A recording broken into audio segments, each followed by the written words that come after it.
વિરામ બાદ સીધો સંવાદમાં આપનું સ્વાગત છે। કોંગ્રેસ નેતા રાહુલ ગાંધી 6 દિવસના યુએસના પ્રવાસે છે અને તેઓ બુધવારે સિલિકોન વેલીમાં એઆઈ સેક્ટરમાં સ્ટાર્ટઅપ શરૂ કરી રહેલા અનેક બિઝનેસમેનને મળ્યા। આ દરમિયાન પેગાસસ સ્પાયવેર પર ચર્ચા કરતી વખતે રાહુલે કહ્યું કે એક સમય હતો કે જ્યારે તેમને ખબર હતી કે તેમનો ફોન રેકોર્ડ થઈ રહ્યો છે અને આ પછી રાહુલે પોતાના આઈફોન પર મજાકભર્યા અંદાજમાં કહ્યું, હેલો મિસ્ટર મોદી। આજે સીધો સંવાદમાં આજ અંગે આપણે વાત કરીશું। શીર્ષક છે હેલો મોદીજી।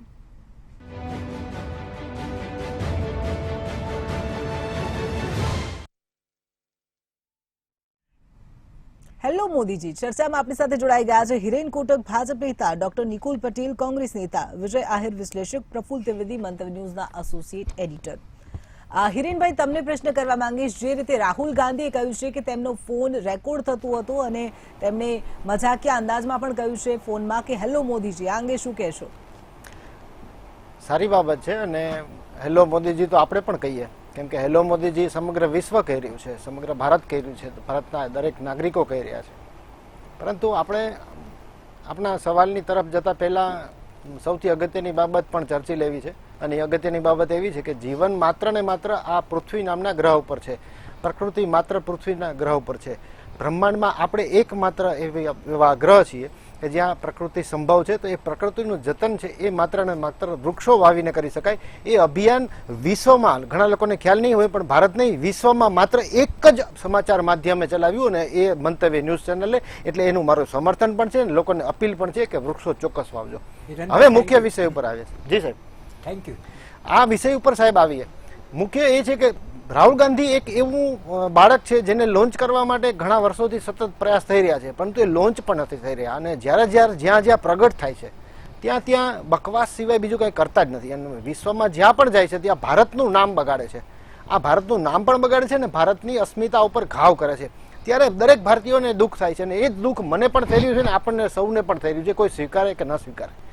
ખરેખર કોંગ્રેસના ઘણા બધા નેતાઓ ખાનગીમાં કહી રહ્યા છે કે આ પ્રકારની જે વાણી વિલાસ છે એમનો એ બંધ થાય તો સારું, કેમ કે એમને લોન્ચ કરવાના છે, એમને આગળ એ કુંવરને ક્યાંક ને ક્યાંક લઈ જવાની સ્થિતિ ચાલી રહી છે અને એ ત્યારે ભસ્મ લગાડીને ત્રિપુંડ તાણીને ઉભેલા ભારતીય જનતા પાર્ટીના નેતાઓને માન્ય નરેન્દ્રભાઈ મોદી જેવી વિશ્વના સર્વાધિક લોકપ્રિય નેતા જેવી એક પ્રચંડ પ્રતિભા સામે જે પ્રકારે જે કંઈ પણ વાણી વિલાસ કરી રહ્યા, જે બકવાસ બફાટ કરી રહ્યા છે એ લોકો જાણી રહ્યા છે। અને વિદેશની ધરતી ઉપર જતા હોઈએ ત્યારે આપણને યાદ છે કે અટલજી જ્યારે પણ વિદેશ જતા, જ્યારે પણ નરેન્દ્રભાઈ મોદીજી વિદેશ જાય છે ત્યારે માત્ર ભારતની વાત કરે છે, ભારતે શું કર્યું છે એમ કહે છે। ત્યારે આપણે એમાંથી બોધ લેવાનો છે કે જ્યારે વિશ્વમાં આપણે જઈએ છીએ ત્યારે આપણું જે મસ્તક છે એ ગૌરવથી ઉન્નત થઈ જાય છે। આ સ્થિતિ આપણને માત્ર નરેન્દ્રભાઈ મોદીએ 9 વર્ષના શાસન દરમિયાન બક્ષી છે અને જે કંઈ પણ ભારતની અસ્મિતા છે એમાં દરેક લોકોનો ફાળો છે। શા માટે એક જ વ્યક્તિનો ફાળો? ઘણા બધા લોકોનો ફાળો છે, પણ એ બધા ભારતીયોના ફાળો જે છે અને જેના કારણે આપણે ગૌરવ મહેસૂસ કરીએ છીએ, આપણે જે ગૌરવ અનુભવીએ છીએ, એ ગૌરવને ખંડિત કરવાનું કામ નરેન્દ્રભાઈ મોદીની સામે આ પ્રકારના વાક્યોનો પ્રયોગ કરીને રાહુલ ગાંધી સતત કરી રહ્યા છે। દેશમાં તો ઘણીવાર ઘણું બધું બોલી ગયા છે, ઘણા બધા કોંગ્રેસીઓ ઘણા શબ્દો વાપરે છે અને એવા વિશેષણો કે જેને આપણે અત્યારે જાહેર મંચથી બોલી પણ ન શકીએ। આ સંસ્કૃતિ અને આ વિચારધારા જ્યારે પ્રસ્તુત કરવામાં આવે, આ તમે ક્યારેય પણ કોઈ પણ એવા પ્લેટફોર્મ પર જાઓ, સ્ટેનફોર્ડ યુનિવર્સિટી જેવી જગ્યાએ તમે જતા હો ત્યારે તમારે તમારી વાત કરવી જોઈએ, તમારે કોંગ્રેસ શું કર્યું હતું એની વાત કરવી જોઈએ, કોંગ્રેસ હવે શું કરવા માંગે છે એની વાત કરવી જોઈએ। આ છે હકારાત્મકતાની પદ્ધતિ, પરંતુ નકારાત્મક તરફ જ દોટ મૂકીને ભાગી રહેલી કોંગ્રેસ અને એના આ જે 50 વર્ષથી મેં કહ્યું એમ લોન્ચ થવા માટે જેનો પ્રયત્ન થઈ રહ્યો છે, જેમને આ ભારત તોડો યાત્રા, કેમ કે જોડો યાત્રા તો કહી શકાય નથી, ભારત ખરેખર જોડવું છે તો એ દેશની બહાર એમને જોડવાનો મોકો મળ્યો હતો, પરંતુ ભારત પાકિસ્તાનના ભાગલા, એ સિવાય દેશમાં થયેલા અન્ય 19 ભાગલાઓ, અરુણાચલ પ્રદેશમાં 40 કિલોમીટર અંદર બેઠેલી સેના કોંગ્રેસના સમયમાં, આ બધી સ્થિતિ હતી। 7 સિસ્ટર એટલે કે જ્યારે આપણે વાત કરીએ છીએ આપણા દેશના જે છેવાડાના રાજ્યો છે અને જે આપણે નોર્થ ઇસ્ટ જેને કહીએ છીએ, એ નોર્થ ઇસ્ટના રાજ્યોમાં પણ એક એવી પદ્ધતિ એવી મૂકેલી હતી કે એમને અડખામણા બનાવીને રાખેલા હતા। ક્યાંક ને ક્યાંક એ રાજ્યોના નાગરિકો પણ પોતાની જાતને જ્યારે પણ એમની ફરિયાદ એકમાત્ર હોય છે કે અમને ભારતીય નથી ગણવામાં આવતા, અમારા ચહેરા મોરા, અમારા શરીરની રચનાના કારણે। સાહેબ, કુદરતે તો માત્ર 4 ભાગ પાડે છે, 4 બ્લડ ગ્રુપમાં ને 4 કલરમાં, બ્લેક, વ્હાઇટ, યલો ને રેડ પીપલ। તો એના આટલા બધા ભાગ પાડી અને ક્યાંક ને ક્યાંક કોંગ્રેસે ઘણા બધા કૃત્યો આચર્યા છે। એ તમામ કૃત્યો વિશે વિશ્વ બરોબર રીતે જાણે છે એટલે કોઈ પણ પ્રકારનો પ્રયાસ છે એ સફળ નથી થવાનો. આપ નરેન્દ્રભાઈ મોદી સામે કોઈ પણ પ્રકારના બફાટની કોઈ અસર દુનિયામાં ક્યાંય પેદા નથી થવાની. બિલકુલ. પ્રફુલ્લ સર, રાહુલ ગાંધી નિવેદન આપ્યું છે, તેમણે કહ્યું છે કે તેમનો ફોન એક સમય એવો હતો કે રેકોર્ડ થઈ રહ્યો હતો. આ અંગે શું કહેશો? જિંકલ, આજે એમણે સિલિકોન વેલીમાં જે સ્ટાર્ટઅપ થી જે બિઝનેસમેન, જે લોકો ધંધા ઊભા કર્યા, જે બિઝનેસમેન તરીકે સ્થાન ઊભું કર્યું, એવા લોકો સાથે આજે એમની મિટિંગ હતી. ત્યારે એમણે એમ કહ્યું કે પેગાસસ સ્પાઈ વેરની જે વાત હતી ને એને એમણે યાદ કરી અને એમ કહ્યું કે તે સમયે મારો ફોન પણ રેકોર્ડ થઈ રહ્યો હતો. અને એ પછી એમણે એક મજાકિયા ટોનમાં પોતાનો આઈફોન ઉપાડી કાને લગાડ્યો અને હેલો મિસ્ટર મોદી એવી એમણે એક મજાક કરી હતી. હવે એ મજાકના ઘણા બધા અર્થો નીકળી શકે. પછી એમણે બીજું એ કહ્યું કે ભારતમાં અત્યારે જે લોકશાહી ચાલી રહી છે એને બચાવવા માટે અમે સૌ સંઘર્ષ કરી રહ્યા છીએ. કોઈ સંસ્થાઓ અત્યારે સ્વાયત્ત રહી નથી અને મેં જે રીતે પાર્લામેન્ટ મેમ્બર ઓફ પાર્લામેન્ટનું જે સ્થાન ગુમાવ્યું, સંસદ સભ્ય તરીકે ગુમાવ્યું, એની એમણે વાત કરી કે એક નાનકડા કેસમાં મારે આટલી મોટી સજા થઈ અને મારે સંસદ સભ્યનું જે પદ છે એ ગુમાવવું પડ્યું.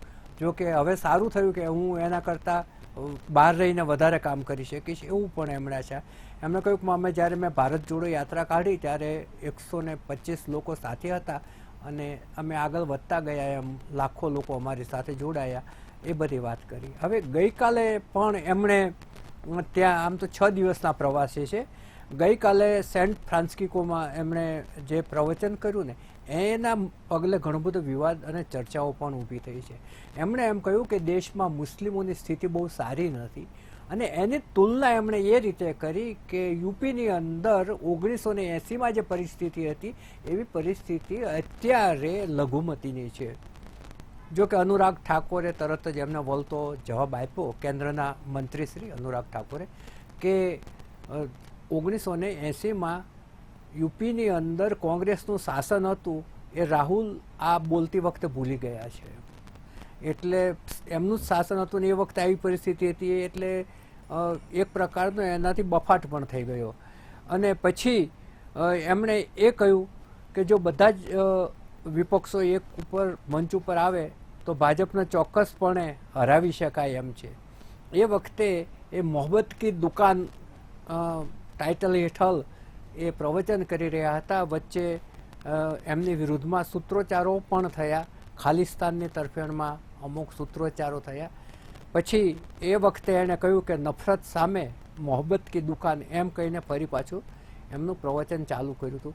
પરંતુ ગઈકાલે જે એમના ઉચ્ચારણો હતા એણે ઘણી બધી ચર્ચા અને વિવાદ જગાવ્યો છે. આમ તો એમણે સાંસદ તરીકેનું સભ્યપદ ગુમાવ્યું અને કર્ણાટકમાં કોંગ્રેસની જીત મળી એટલે એમનો આત્મવિશ્વાસ પણ વધ્યો છે. એ પછીની આ પહેલી વિદેશની મુલાકાત છે અને ભાજપે આ બાબતને ખૂબ જ આક્રમકતાપૂર્વક વખોડી પણ છે કે બહાર જઈને બીજા દેશની અંદર ભારતની કોઈ પણ નબળી બાબતો છે કે એની કોઈ બદબોઈ નહીં કરવી જોઈએ. બિલકુલ. નિકુલભાઈ, દેશમાં લોકશાહી સામે યુદ્ધ ચાલી રહ્યું છે તેમ રાહુલ ગાંધીએ તેમના નિવેદનમાં જણાવ્યું છે. આ બાબત સાથે તમે સહમત છો?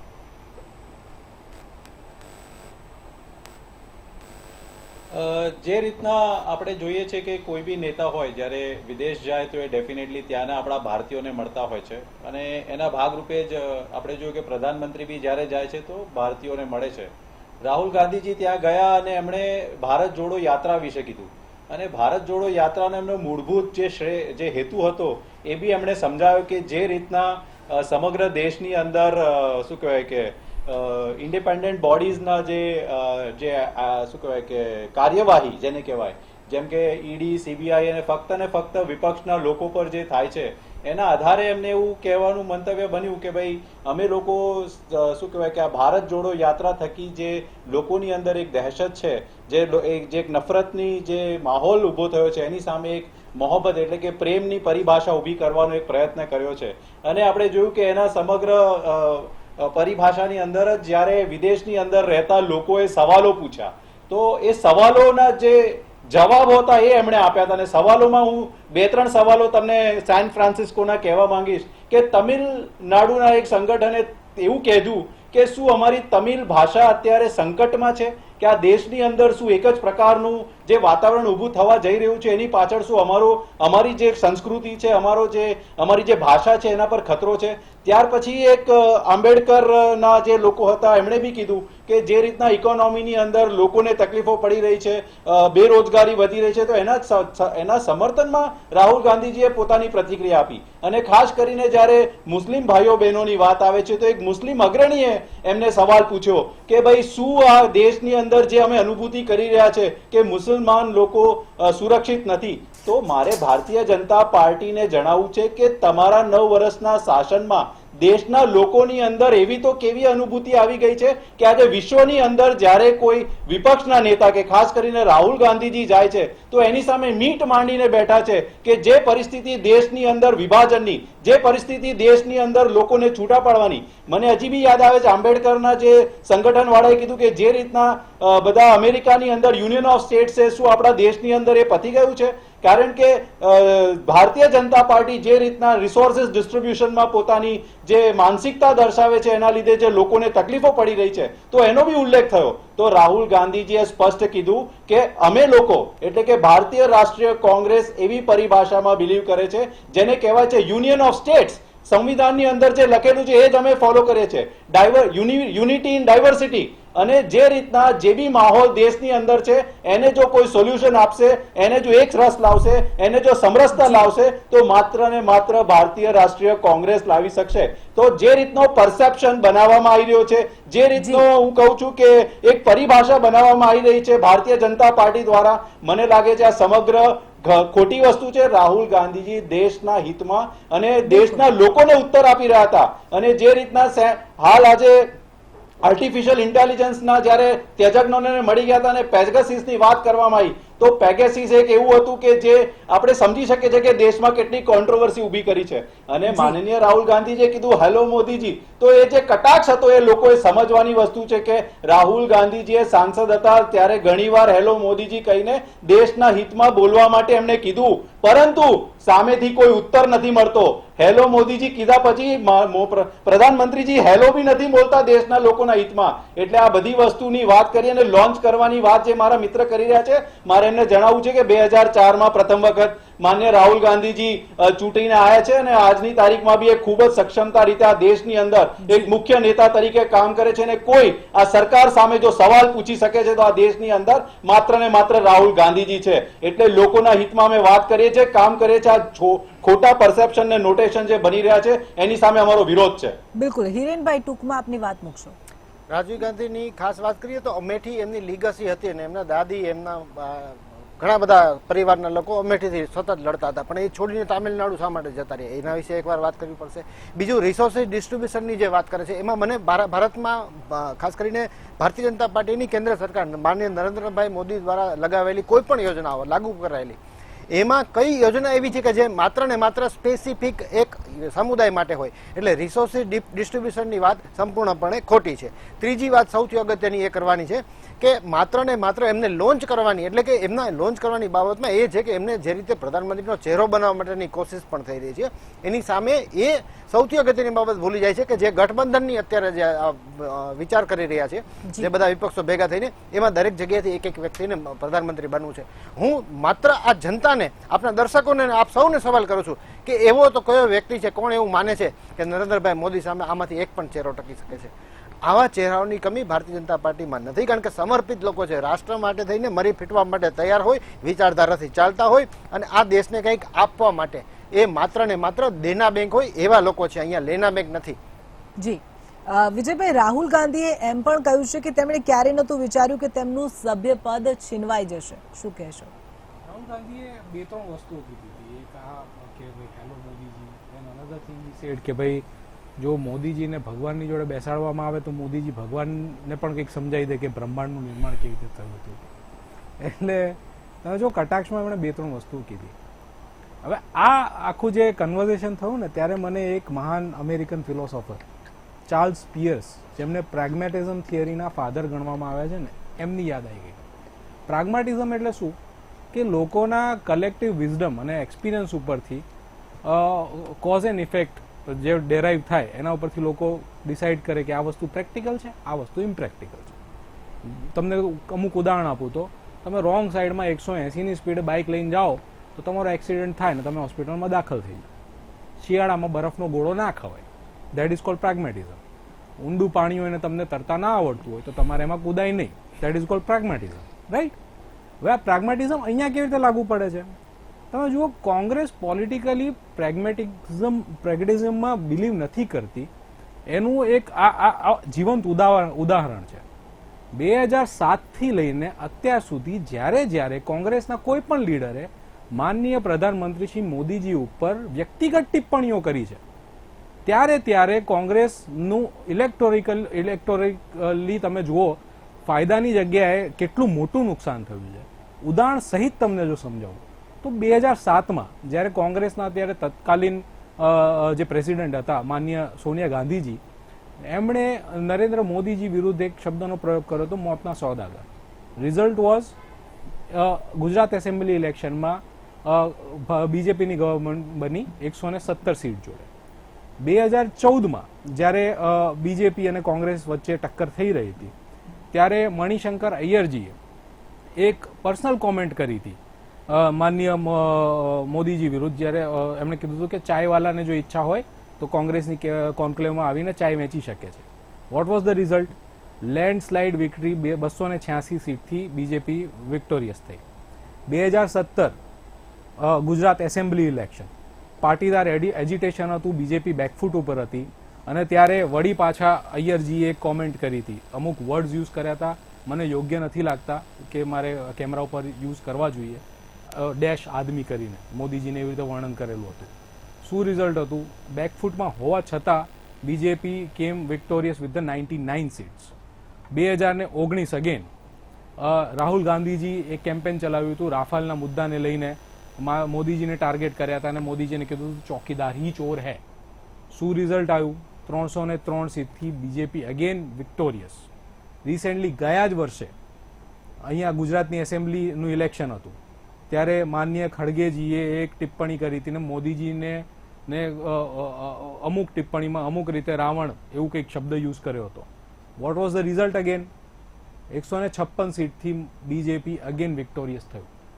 એટલે આજે પણ તમે જુઓ અમુક જે આ ટિપ્પણીઓ કરવામાં આવી છે કટાક્ષના રૂપે કે ભાઈ મોદીજી ભગવાનને પણ જ્ઞાન આપી દે કે હેલો મોદીજી, તમે આ પર્સનલ એટેક કરી રહ્યો છો તો ક્યાંક ને ક્યાંક ચાર્લ્સ પિયર્સ તો અત્યારે હવે આપણી વચ્ચે હયાત નથી, પણ એ જ્યાં પણ હશે સ્વર્ગમાં તો જોઈને હસતા હશે કે મારી પ્રેગ્મેટિઝમની થિયરી સફળ થઈ રહી છે ગ્રાઉન્ડ ઉપર. બિલકુલ. તો આ જે પર્સનલ ટિપ્પણીઓથી આઈ ગેસ બહાર જઈને આવી પર્સનલ ટિપ્પણીઓ આપણે માનનીય મોદી પ્રધાનમંત્રીજીની વિરુદ્ધમાં કરવી, પોલિટિકલી તમે કોઈ પણ સ્કોર અંડરસ્કોર કરવા માંગતો હોય દેટ ઇઝ ફાઇન, બટ બહાર જઈને આવી ટિપ્પણીઓ કરવી પોલિટિકલી પણ તમને ફાયદો નહીં કરે અને લાર્જર પરસેપ્શનમાં પણ ઇટ ગોઝ અગેન્સ્ટ યુ. બિલકુલ. પ્રોફેસર રાહુલ ગાંધીએ ઘણી બધી વાતો કરી છે, ફોન રેકોર્ડ કરવાની વાત કરી છે, સાથે જ એમણે કહ્યું છે કે સરકાર પાસે મારી દરેક માહિતી છે. શું કહેશો? એ એમને બહુ એનો જે જૂનો આક્ષેપ છે એનું એને પુનરાવર્તન કર્યું. પેગાસિસનો મુદ્દો જ્યારે એકદમ ચઈ હતો ત્યારે કોંગ્રેસના ઘણા બધા આગેવાનો એમ કહ્યું હતું કે અમારા ફોન ટેપ થાય છે, પછી એમાં કશું સચ્ચાઈ શું છે કશું બહાર આવ્યું નથી. એટલે એ આખો મુદ્દો છે ને એ બહુ એનો જૂનો, અને એના આધારે એણે કહ્યું કે મારી બધી જ, અને એ તો ખ્યાલ હોતો જ હોય છે કે ભાઈ બધા કોણ ક્યાં શું છે એ એકાબીજાનું ધ્યાન રાખતા જ હોય છે, એમાં કંઈ ખોટું નથી. કારણ કે રાજકીય પક્ષો છે ને એ એની સામેનો પક્ષ શું કરે છે, ક્યાં જાય છે, શું કરે છે, શું બોલે છે એ ધ્યાન રાખતા હોય છે ચોક્કસપણે, પરંતુ આ ફોન રેકોર્ડ કરવાને એ બધી બાબતો સાબિત થતી નથી હોતી. હવે આ આખી જે વિજયભાઈએ કહ્યું ને કે એમના માટે જે કાંઈ શબ્દ પ્રયોગ થાય ને, હવે એમાં છે ને હું આખી એમને જે આખા ઉદાહરણો આપ્યા હું એનું પુનરાવર્તન નથી કરતો, પરંતુ એક મારું જે તારણ છે એ કહું કે નરેન્દ્રભાઈ મોદીની કુંડલીમાં જ એવા કોઈ યોગ છે કે એમની સામે જે કોઈ તીર છોડે એ તીર યુ ટર્ન મારીને છોડનારની છાતીમાં ઘૂસી જાય. આ શબ્દો મેં એક વખત એમના એક પુસ્તકનું વિવેચન કર્યું એમાં પણ વાપર્યા હતા. એટલે એ જે વપરાય છે એમની સામે એનો એ એટલો સરસ રીતે ઉપયોગ કરી. જ્યારે એમને ચાયવાળા કહ્યું ત્યારે એમણે ચાય પે ચર્ચા કરીને એટલું સરસ રીતે એ વાક્યને વટાવ્યું ને કે સામેવાળાના છાતીના પાટિયા બેસી જાય એવું આખું ચૂંટણીનું પરિણામ આવ્યું. એટલે જે ચૂંટણીમાં જે રસાકસી ભરી થતી જ હોય છે, પરંતુ જે રાહુલ ગાંધીની જે વાત છે ને કે બહાર જયેલા આપણા નેતાઓ શું બોલે છે, કયા સંદર્ભમાં બોલે છે, કયા ટોનમાં બોલે છે, આ બધી બાબતોનું બહુ સૂક્ષ્મ રીતે એનાલિસિસ થતું હોય છે. ભાજપે કહ્યું કે ભાઈ એમણે બહાર જઈને આવા શબ્દો નહીં વાપરવા જોઈએ, જ્યારે કેટલાક બુદ્ધિજીવીઓ એમ પણ કહે છે કે ના એમણે જે બોલ્યા છે એ બરાબર જ બોલ્યા છે એમ. પરંતુ બહાર જઈને બોલવું ને અંદર બોલવું આ બે વસ્તુમાં ઘણો મોટો તફાવત છે. બિલકુલ. નિકુલભાઈ, આપનો મત જણાવશો. મારા પેનલ મિત્રે ખૂબ જ મસ્ત થિયરી સમજાવી. મારા ખ્યાલથી એમણે છેલ્લું ઉદાહરણ લેવાનું રહી ગયું 2023ની કર્ણાટકાના ચૂંટણીનું. કારણ કે બજરંગ બલી કી જય અને બીજા ઘણા બધા શબ્દો વિક્ટિમ કાર્ડ તહત શું કહેવાય કે દરેક ભારતીય જનતા પાર્ટીના પ્રમુખ પ્રચારકોએ એ શબ્દોનો ઉપયોગ કરીને એક લાગણી અને એક સહાનુભૂતિ મેળવવાનો પ્રયત્ન કર્યો હતો. પરંતુ જે રીતના કર્ણાટકાની જનતાએ એમને જવાબ આપ્યો, આપણે જોયું કે ત્યાં કોઈ પણ જાતના પ્રેગ્મેટિઝમ કે ત્યાં કોઈ પણ જાતના ધર્મ આધારિત રાજનીતિ કે ત્યાં કોઈ પણ જાતના ફિલોસોફી નહીં ચાલી. કારણ કે ફક્ત ને ફક્ત લોકોનો અવાજ અમે સાંભળીને લોકોએ જે મત કર્યો છે, લોકોના મુદ્દાઓ થકી વોટ થયું છે. અને જે રીતના પ્રધાનમંત્રીની જે હું કહું છું કે આભા હતી, જે આભા છે અને જે રીતના વધી રહી છે, તો આ જે એજન્સી એમને પર્સન્ટેજ આપી રહી છે એ જ પર્સન્ટેજના એમાં ઘટાડા બી જોવા મળી રહ્યા છે. આજ ભારતીય જનતા પાર્ટી 2014થી આપણે જોયું કે સરેરાશ બધા રાજ્યોમાં સરકાર વધી રહી હતી ને આજે આપણે જોયું છે એ જ પ્રમાણે ઘટી બી રહ્યું છે. તો આપણે એવું જે ફરીથી કહું છું કે જે પરસેપ્શન બનાવવામાં માંગી રહ્યા બૂમરેંગ થઈ રહ્યું છે. હવે કોઈ પણ જાતના વિક્ટિમ કાર્ડ નહીં ચાલે, કોઈ પણ જાતના સહાનુભૂતિ વાળા વાત નહીં ચાલે. લોકો ફક્ત ને ફક્ત મુદ્દા આધારિત વાત કરશે અને ભારતીય રાષ્ટ્રીય કોંગ્રેસે હંમેશા લોકોના મુદ્દા આધારિત વાત કરી છે, લોકોના હિત માટે વાત કરી છે. અને દેશ આઝાદ થયો ત્યારથી જોઈ લો અમે સોશિયલિસ્ટ સ્ટ્રક્ચર, સેક્યુલર સ્ટ્રક્ચર સાથે કામગીરી કરી છે ને એ જ રીતને કરતા રહીશું. ને આવનારા દિવસોમાં ખૂબ જ સક્ષમતાપૂર્વક કોઈ પણ જાતના શું કહેવાય એના વગર અમે લોકો માટેના કામ કરીશું. ને અમે જ્યારે પ્રચારમાં નીકળીશું તો તમે જોજો જે રીતના ભારત જોડો યાત્રાને પ્રતિસાદ મળ્યો છે લોકો તરફથી, લાખોની જનમેદની જે રીતના રાહુલ ગાંધીજી જોડે જોડાયું છે, કોંગ્રેસ જોડે જોડાયું છે. આવનારા દિવસોમાં લોકો કોંગ્રેસ જોડે જોડાઈ જન સમર્થન આપી ભારતીય જનતા પાર્ટીને ખાસ કરીને જે રીતના દેશની અંદર વહીવટ ચાલી રહ્યો છે એનો જવાબ આપશે. બિલકુલ. જી હિરેનભાઈ, લોકોને જોડવાની વાત કરતી કોંગ્રેસના જ આપણે ખાસ કરીને હમણાંની જે એસેમ્બલી ઇલેક્શન એટલે કે વિધાનસભાની ચૂંટણીઓ થઈ અહીંયા, એ ગુજરાતની ચૂંટણીઓ પહેલા જ આ ગુજરાતના જ કોંગ્રેસના અધ્યક્ષ જગદીશભાઈ ઠાકોરે એક નિવેદન કરેલું. હું જિંકલ અને પ્રફુલભાઈ આ બંનેને ખાલી એટલો જ પ્રશ્ન પૂછવા માંગુ છું કે એમણે આવું નિવેદન કર્યું હતું કે નહીં. એમણે કહ્યું હતું કે દેશની તિજોરી પર માત્ર ને માત્ર લઘુમતીઓનો જ હક છે. આ તૃષ્ટિકરણ નથી તો શું છે? અમે કર્ણાટકમાં હાર્યા, અમે હિમાચલમાં હાર્યા, અમે હાર્યા પણ અમે ઈવીએમ પર ઠેકરું નથી ફોડ્યું. અમે સ્પષ્ટ વાત કરી છે, અમે મુદ્દાઓ આધારિત વાત કરી છે. તેમ છતાં અમે હાર્યા. અમે એમ નથી કહેતા કે ભારતીય જનતા પાર્ટી ન હારે, ચોક્કસ હારે, પરંતુ અમે એ હારમાંથી જે શીખીએ છીએ એના કારણે અમે આગળ વધી અને એ અમારી કોઈ ભૂલ હોય, અમારી કોઈ ત્રુટિ હોય, કોંગ્રેસની કોઈ એવી વાત હોય કે જે મૂકવાની બાકી રહી ગઈ હોય અથવા તો એ ભૂલાઈ ગઈ હોય અથવા એમાં ક્યાંય ભૂલ હશે તો એ અમે સ્વીકારીને આગળ વધી છે ને લોકો સમક્ષ મૂકીએ છીએ ને આગળ વધી છે. પરંતુ 2024ની ઇલેક્શનની જો વાત કરીએ, 2024ની ચૂંટણીઓની વાત કરીએ તો ત્યાં નરેન્દ્રભાઈ મોદીની છબીને ખરડવાનો જે પ્રયાસ થઈ રહ્યો છે એ મુખ્ય મુદ્દો છે આજની ચર્ચાનો. અને એ મુદ્દામાં કોઈ પણ ભારતીય તો શું વિદેશના કોઈ પણ લોકો પણ સહમત નથી. કેમ કે જ્યાં પણ નરેન્દ્ર મોદી જાય છે ત્યાં એમનું સ્વાગત કઈ રીતે થાય છે. આપણે પણ વિદેશ પ્રવાસ કરીએ, આપણે બીજા રાજ્યોમાં પણ જઈએ તો ત્યાં જે લોકો જે રીતે ગુજરાતની અને ભારતની વાત વિદેશમાં જઈને કરતા હોય છે એના ઉપરથી આપણે ભારતીય તરીકે ગૌરવ લેવો જોઈએ. ત્યારે હું કોંગ્રેસી છું, હું ભાજપમાંથી છું એ નથી. આ પ્રધાનમંત્રી જો આપણા દેશનું ગૌરવ વધારી રહ્યા હોય ત્યારે આપણે એમનું ગૌરવ વધે એવી જ વાત કરવી જોઈએ. અને રહી વાત ભારત જોડો યાત્રાની, તો એ ભારત જોડો યાત્રા તોડો હતી એનું એક કારણ તો મેં વાત કરી એ મુજબ પાકિસ્તાનના ભાગલા વખતે તો એ યાદ નથી આવ્યું. પણ આ ભારત જોડો યાત્રાની પણ જો ખાસ સ્પેસિફિક વાત કરીએ તો ભારત તેરે ટુકડે હોંગે હજારવાડા કન્હૈયા અને આપણા રાજ્યમાં ગુજરાતમાં નર્મદાના પાણી નર્મદાનો વિરોધ કરનારી એ ભેગા પાટકરને પણ સાથે લઈને ચાલ્યા હતા. એ ખભે હાથ મૂકીને ચાલતા હતા. શું એ દેશને જોડવાની વાત હતી? શું એ દેશને સમાંતર રીતે જોવાની વાત હતી? એક જ પરિપ્રેક્ષમાં દેશને જોવાની વાત કરનાર આ કોંગ્રેસ અને ખાસ કરીને રાહુલ ગાંધીની જો ચર્ચા કરીએ તો ગત વિધાનસભા ચૂંટણીમાં એમણે જરૂરિયાત હોવા છતાં પણ ગુજરાતમાં પગ નહોતો મૂક્યો. એ સૌથી મોટી બાબત લોકોની સામે આવી છે. અને ભારત જોડો નહીં, આ ભારત તોડો યાત્રા છે અને આ ભારત તોડો ગઠિયા બંધન થવાનું છે. બિલકુલ. હિરેનભાઈ, નિકુલભાઈ, વિજયભાઈ, પ્રફુલ્લ સર, તમામ મહાનુભાવો અમારી સાથે જોડાયા, મુદ્દે ચર્ચા કરી તે બદલ આપનો આભાર. દર્શક મિત્રો, સીધો સંવાદમાં આપણે વાત કરી રાહુલ ગાંધી આપેલા નિવેદન અંગે. સાથે જ 5 જૂન એટલે કે વિશ્વ પર્યાવરણના દિવસે મંતવ્ય ન્યૂઝ દ્વારા એક મહાઅભિયાન હાથ ધરવામાં આવ્યું છે. મંતવ્ય ન્યૂઝ દ્વારા 75 લાખ વૃક્ષો વાવવામાં આવશે. તમે પણ તેમાં સહભાગી બનો અને વૃક્ષો વાવો. સીધો સંવાદમાં આજે બસ આટલું જ. રજા આપશો. નમસ્કાર.